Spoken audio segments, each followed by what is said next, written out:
রাত তখন 2:30টা। শুরু হয় র্যাব পুলিশের যৌথ অভিযান।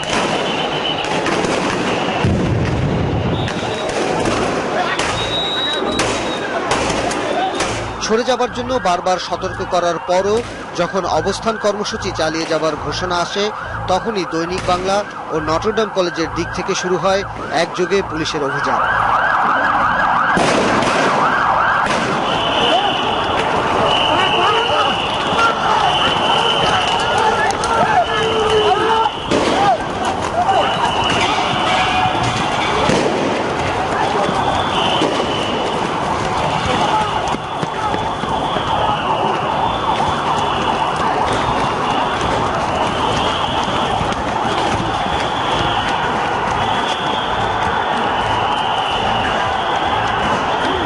শাপলা চত্বর পর্যন্ত